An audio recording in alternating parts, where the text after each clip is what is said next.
Welcome to the Iguana Chronicles, the podcast where we dive into the wild world of South Florida's invasive iguanas. I'm your host, Ronquillo, and each week we'll explore the fascinating history of these creatures, share thrilling tales from the front lines of iguana removal, and provide essential tips for homeowners and business dealing with these scaly invaders. Get ready for an adventure in wildlife management and education right here on the Iguana Chronicles. What's up, everyone? Welcome back to the Iguana Chronicles podcast. My name is Ronquillo. I'm your host.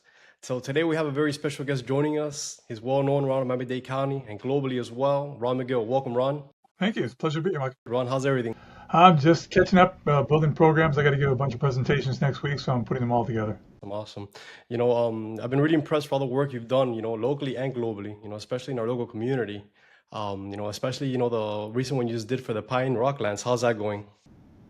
It's going well. Listen, in my 45 years here, it's one of the things I'm most proud of, that we were able to stop that development. Has been now officially established by U.S. Fish and Wildlife. The entire footprint of Zoo Miami is considered critical habitat. And moving forward, there's going to be, much more difficult to develop this property, and as it should be, because this property is critical habitat and needs to be protected. So I'm very, very proud that I was able to help lead that fight to stop the development of that water park. And I hope that serves kind of like as an example to the public of what you can do when you properly organize and respectfully rally against something that you believe is wrong. I think that has been reflected now in the recent situation with the state parks when they wanted to build golf courses and pickleball courts and hotels in some of the state parks, and people got together and they lobbied against it, and lo and behold, look what's happened. The governor's withdrawn that whole proposal. The people have backed off on the golf cart proposal, and I'd like to think that Miami Wild's decision was, in fact, kind of like a change in the pendulum, that the public, because I can tell you what, in my over 40 years of working here, I cannot remember one instance where the environment won over development. Anytime that's come up to the commission or some political vote or something like that, it's always voted in favor of the development. Yeah, we got to develop it. We got to keep growing. We got to keep doing that. And that Miami Wild's decision was the first time in my memory of working here in over 40 years that the development lost. And I think it set a precedent. And it showed other people that, hey, you know what, if we do this properly, there's an old saying that says when the people lead, the leaders will follow. And I firmly believe that. I firmly believe that if you can get yourself together, and this generation's changing now. When I was a kid, listen, I didn't think about the environment. I didn't hear about recycling. I tell people all the time, I drove a car that got like -7 miles to the gallon. You drive a car like that today, you're going to get dirty looks, especially from the younger generation. They're much more green oriented. They're much more focused on the environment. About recycling. They're doing beach cleanups. They're telling people, hey, listen, we're not going to tolerate this development for greed anymore. And I think I'm really proud of that precedent. I think 30, 40 years from now, they're going to look back at that Miami Wild's decision and say, that was a turning point. Yeah, that was really impressive. I was monitoring the whole thing. I tried to do the petitions myself, by signing at least when I couldn't be in these local places. And like you said, the movement from the local people, it's an amazing gathering, like you mentioned, when we all put our voices in and they're heard, it just makes the biggest difference. Like you just mentioned for the state parks, everybody got together, they started protesting, and like Jonathan Dickerson and Oleta State Park, and it was just amazing turnout. I was so impressed by, watching all these posts that people were posting with hundreds of people outside and with their signs and just going against this, which is great. We should all, implement this, And I got to tell you, Michael, I think that's one of the good things about social media. When it's used properly and respectfully, it can be a very powerful tool. Having said that, I kind of look at social media as the toilet bowl of the internet, because unfortunately, a lot of times now, people look, they see things and they just believe everything they see. And quite frankly now, especially with the advent of AI, you can't even believe photographs or videos that you see anymore, because they can be reconstructed and reproduced in such an authentic way that you don't know what's real anymore. So I tell people, I caution them, listen, be very, very careful on just accepting what you see on the internet as gospel, because unfortunately, lately, more likely than not, it's not. As people will fabricate things to fit their own agenda, to fit their own narrative, and people need to keep that in mind. It's not like it used to be. Even journalism, in a lot of ways, is not what it used to be. Journalism's become, in a lot of ways, to me, more entertainment than it is news. When we're doing lead stories about Jennifer, whatever, and Ben Affleck getting separated, as opposed to some of the critical things that are happening in this world, I think we're losing focus on what's really important to people. And those are things I caution people about. But again, having said that, When social media is used properly, as it was, for instance, in this rally against the state park development, it can be a very powerful tool. Yeah, I agree with you so much. You know, it's funny you mentioned that because every time I see a post that's nonsense, I put not interested.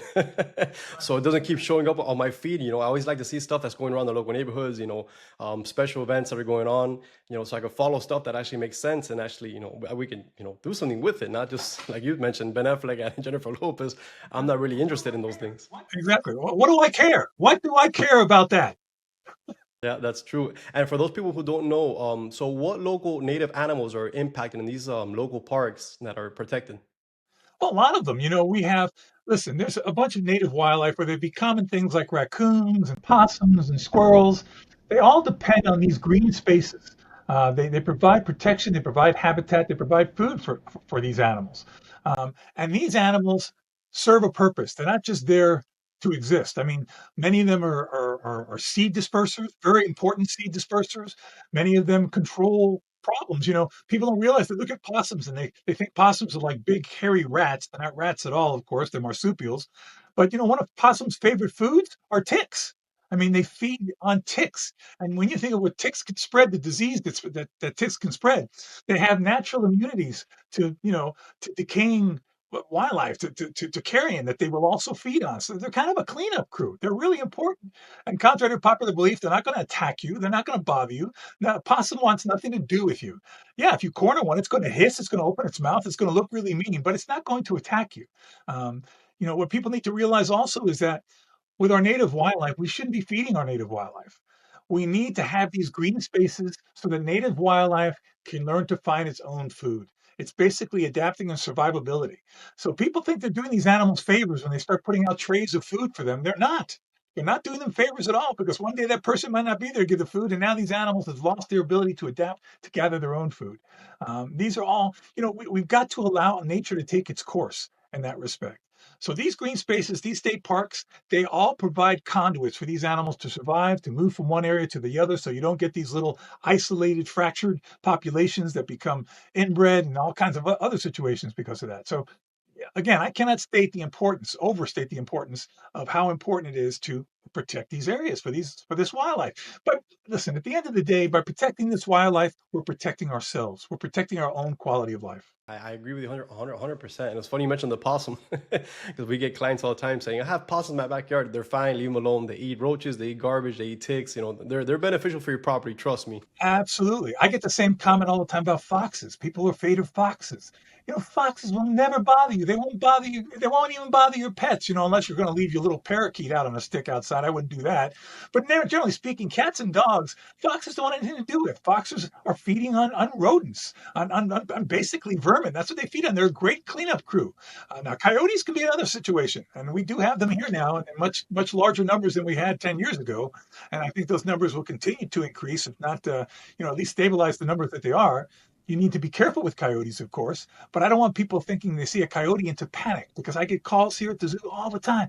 Oh my God, I saw a coyote last night. What do I do? I have to lock up my children, lock up all my pets. No, listen, you don't need to lock up your children. Now, having said that, I wouldn't let my 3-year-old roam around the street at night, but I wouldn't let him run around at the street at night if there were no coyotes. Okay. At the same time, I wouldn't let my cats roam free. And now people think this is an anti-cat thing. It's not an anti-cat thing. I love cats, but I don't like cats that are free roaming because people don't like it when I say this. And again, I love cats. Don't get me wrong, but the domestic cat is the single most invasive species we have in this country.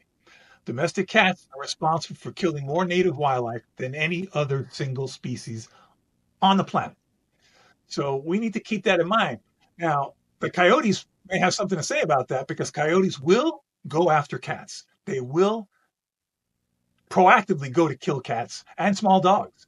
So I would not let my small pet roam free any longer. It's wild that people really don't know those facts about cats, that they are just, in crazy numbers all over South Florida. I have in my neighborhood everywhere. And people think, I will hear from some people that say, oh, they don't kill unless they're going to eat it. With all due respect, I want to beg to differ with you. I can show you images of cats that have killed a cardinal and just dropped it on my front porch. Okay, not eating it, just bring it like a present. Once the thing stops fighting, once this thing stops preventing the incentive to catch it, it's going to leave it because these cats tend to be pretty fat anyway because they're all getting fed, by people, but they have an instinct and they will follow that instinct. Dogs have an instinct. Listen, if you take your dog and you go to a park and all of a sudden you start running away from your dog, what's your dog going to do? Your dog's going to run right after you. Okay. That's an instinct that these animals have. They run after things, they run away. So people need to understand that. So with cats, again, I have nothing personal against cats, but keep them contained within your property. And neutered. Spayed and neutered, that goes without saying. Yeah, like we were talking about earlier about these local parks. I mean, at least in my opinion, I'd rather have beautiful nature in my backyard than a theme park any day. I mean, every time I go to a local park at Everglades and I see all this all this wildlife everywhere, it's just beautiful. It's relaxing. It's like it's therapeutical. So I mean, I would love to keep protecting our parks. And thanks to people like you, that are always putting your voices in and making a huge difference. It's really great. Michael, I got to be honest with you. I carry a huge chip on my shoulder because I get a lot more credit than I deserve.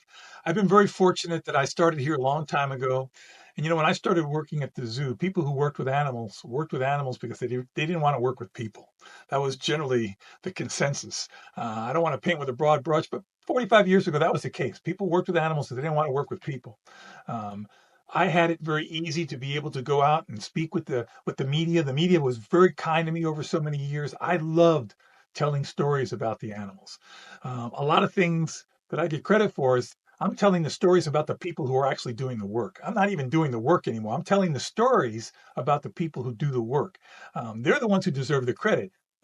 Fortunately for me, they're not really comfortable most of the time getting on camera and talking about it. The cameras tend to intimidate them. Now that's changing today. I will tell you, in this generation, it's changing because now with the advent of social media, people will do anything to get clicks. They want to get as much exposure as they can, so everybody's doing all this stuff to get clicks. So I've seen that pendulum change the other way now. People want to get into working with animals if it's going to get them on TV, if it's going to get them on the internet, whatever it's going to do. They're going to use it as a mechanism to draw attention to themselves, as opposed to maybe drawing attention to the cause that they should be fighting for. So there's a little bit of a conflict there that I see.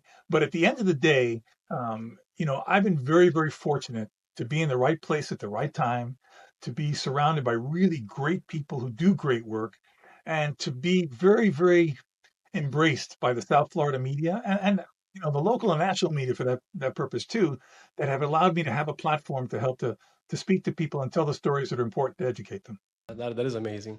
I mean, even if you're the guy representing all the staff, that's still great to me. Well, again, Michael, it's people like you. Here, you giving me a platform on your podcast to tell a story. You know, and I'm the lucky one that you're doing that. You could have called 100 other people to do that would have loved to have done it, and you called me, so I'm very appreciative of that. I don't want you to think, or anybody in the media for that matter, that I take that for granted for 1 second. I understand it's a privilege to be on these programs, to be able to talk about these things, and I accept that privilege with a certain sense of responsibility, and that is that we tell factual things, that we don't sensationalize things, that we don't create this fear factor that people seem to love to do. I mean, I just cannot believe how much things get blown out of proportion, especially when it comes to wildlife. Um, and these are things people just need to understand. If we can get them to understand, there's an old saying that says, in the end, we protect what we love what we understand, and we understand what we're taught. So I think that's part of my main responsibility is to help teach people to understand these animals a little better so they're not afraid of them. Of course, no, 100%. I wanted to bring out something up. So a lot of people are not aware, and maybe, you correct me if I'm wrong. So the zoo originally was in Key Biscayne and they moved to West Kendall, right? That's correct. I started at Key Biscayne. I started at the Cranham Park Zoo 45 years ago.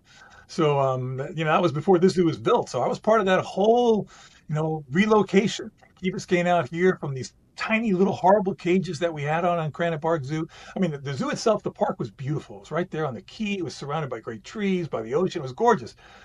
But quite honestly, the cages were terrible. They were those stereotypical metal bars, concrete floors, maybe if lucky, a wood shelf for an animal to sit on. But other than that, it was stark with very little consideration for the animal's mental well-being, much less anything else. So I've been very privileged to have been part of that transition where zoos realize, listen, you cannot just be putting animals in cages. You have to be not only exhibiting the animal, but exhibiting the environment. Because if you know what, if there's no environment for these animals to live in, having the animals a moot point. And zoos need to understand that they need to be, look, to put it succinctly, If the zoo is the last place that you can see the animals that we have here, then zoos have failed and what should be the number one priority, and that is to ensure that there's always wild for these animals to live in, to conserve these animals in the wild where they belong. I say things all the time that make some of my peers very uncomfortable, but at the end of the day, I would never ever support taking an animal out of the wild just to put it into a zoo. The only reason I would ever support taking an animal out of the wild if it was a last ditch effort to save that individual animal's life or to save the species.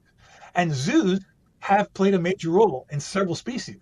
The Arabian oryx, the California condor, the black-footed ferret, the red wolf. These are all animals that would most likely be extinct in the wild had it not been for zoos breeding them in captivity and releasing offspring into the wild. We do that today. Zoo Miami is doing it right now with Texas horned lizards. We do it with Puerto Rican toads. These are all animals that, had it not been for these reintroduction programs, they'd be gone.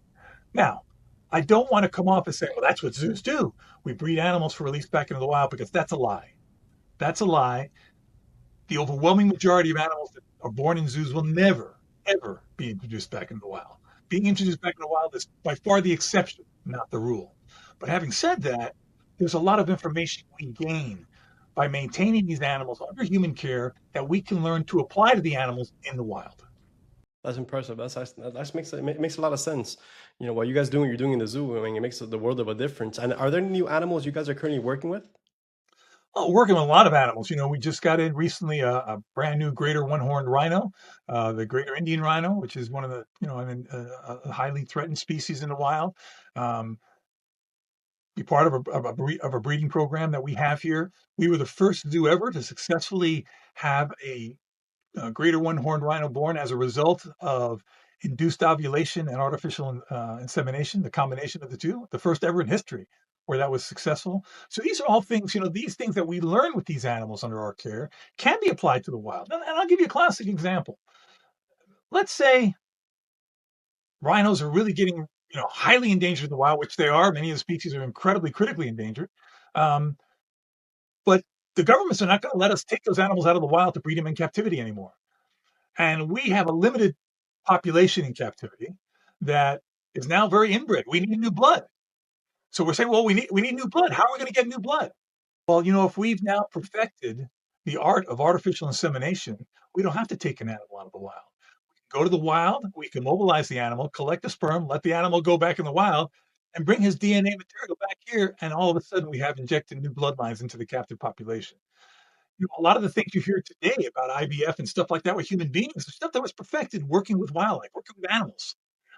So we take that knowledge and hopefully are able to apply it to maintain these animals, because zoos are basically an insurance policy against a very uncertain future. You know, we look at things today like climate change. We look at things like these natural disasters. Some of these island communities that have just these isolated populations of highly endangered animals. One major tsunami, one major storm could wipe out the entire population. They could go extinct.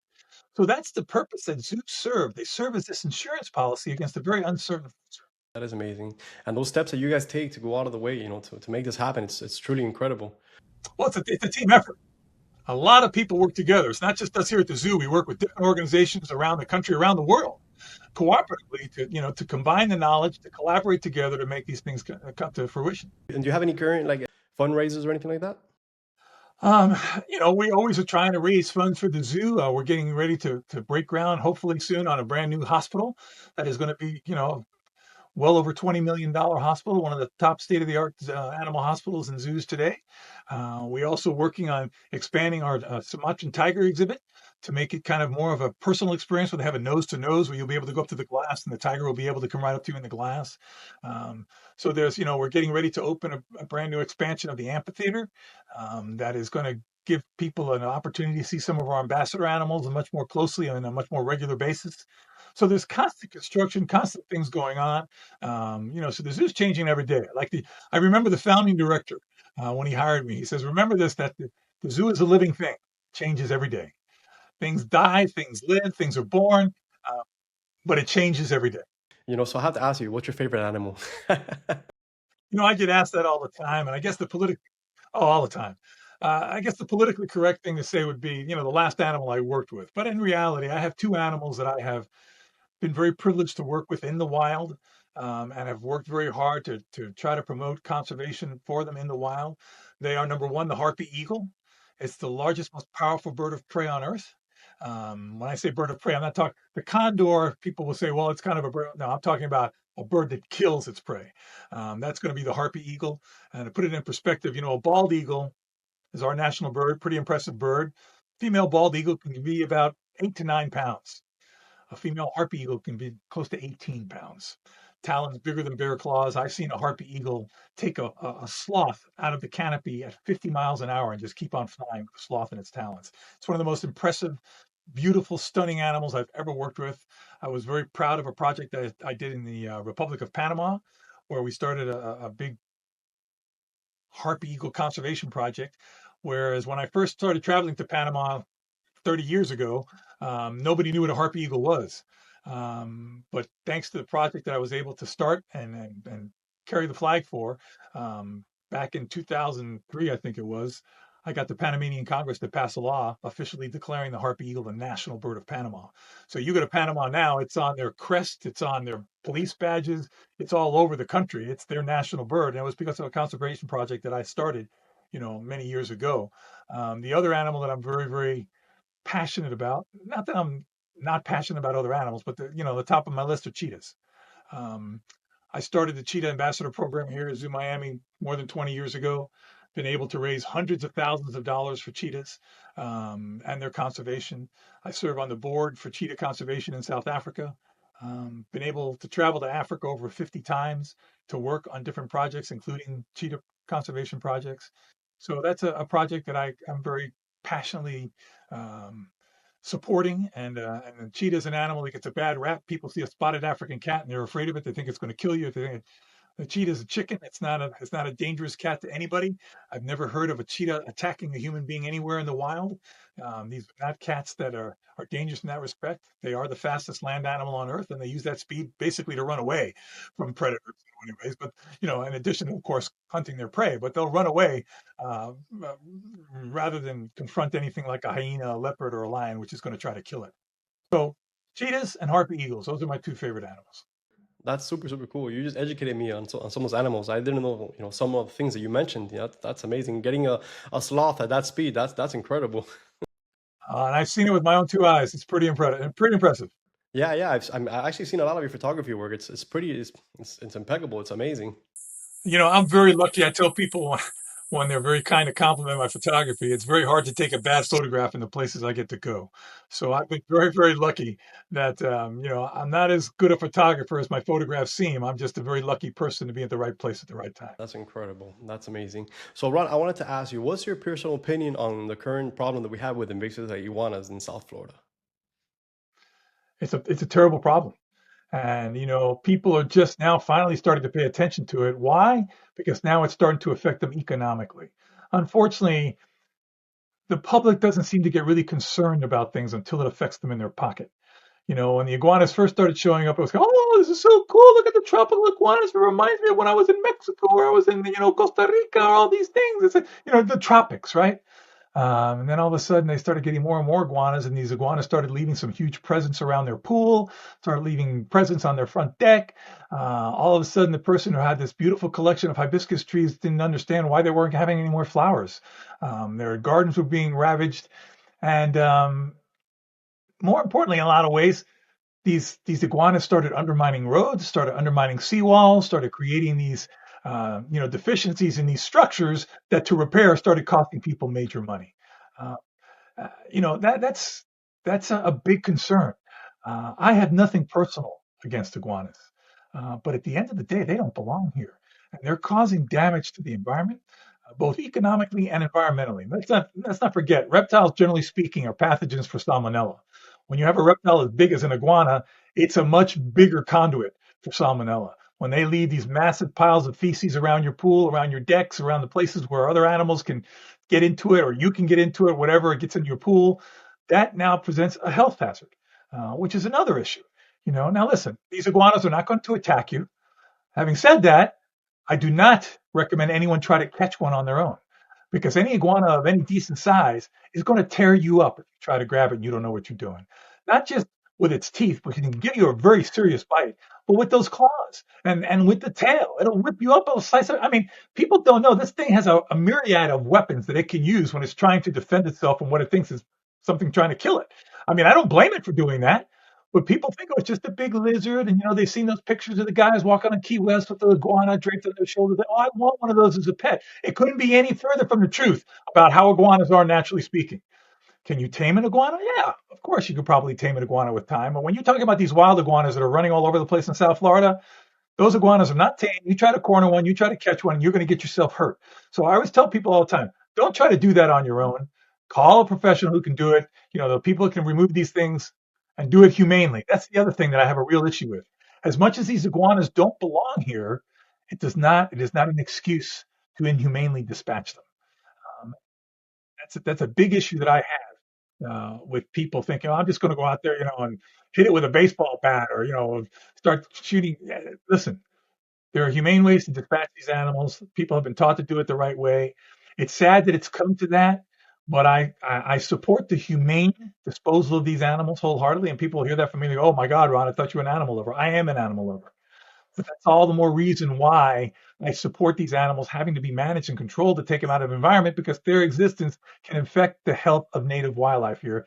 And again, if people don't care about the wildlife, but they care about their own pockets, it can affect you in your pocketbook. Okay, it can hurt not just your gardens, not just your driveways and things like that, but things like seawalls. And listen, there's a myriad of things that iguanas can do, and I don't think we want to have that in our environment. Exactly. A lot of people we speak to, they tell us, "Hey, leave those iguanas alone. They don't do anything." That's far from the truth. Iguanas just don't go around eating leaves. Iguanas will eat all your plants on your property. They will, like we spoke about, they will defecate on your pool or on your playground, which is a major health risk for kids, humans, pets. And, they also dig burrows. These burrows could cause structural damage. When these iguanas dig these long, deep burrows, eventually it erodes the ground beneath them, and it causes these, surfaces to crack or even collapse, like it happened in West Palm Beach, where the iguanas cost $1.8 million in damages by digging burrows. This dam collapsed, and it cost the city that, which, like you mentioned, most likely comes out of the taxpayers' pockets. No, they don't. You're right. They do a lot more than that, and they can, end up doing a lot of damage, costly damage. People don't understand that. So, again, it's sad that it's come to this problem. But South Florida is a very unique place in this country. I like the term I use, South Florida is like the Ellis Island of exotic animals, not just iguanas, but tegu lizards, agamids. I mean, there's so many. There are more non-native lizards in the state of Florida than there are native ones. That's really a sad statement. So Florida needs to be very careful, and we spend millions, not thousands, millions of dollars every year trying to control invasive species.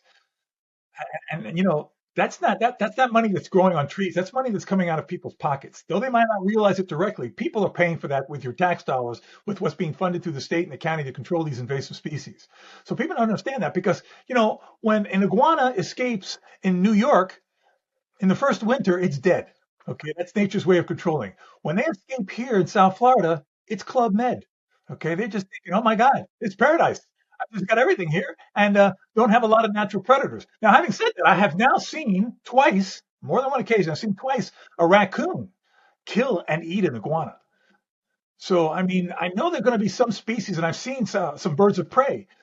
We had a bald eagle that I worked with a gentleman named Lloyd Brown, who's the founder of Wildlife Rescue of Dade County, and he helped rescue and rehabilitate a bald eagle that had fallen out of a nest. Actually taught that bald eagle to feed on iguanas, and we released that eagle back into the wild. Big female eagle that actually preferred iguanas to other prey because of the way that Lloyd was able to condition her. So I think that's going to happen with other natural predators here in the state, that they're going to adapt and say, wait a minute, here's another prey base. There's another stop at the buffet here in Florida. Let's see if we can get some of these iguanas too. And hopefully it's going to help balance that out a little bit.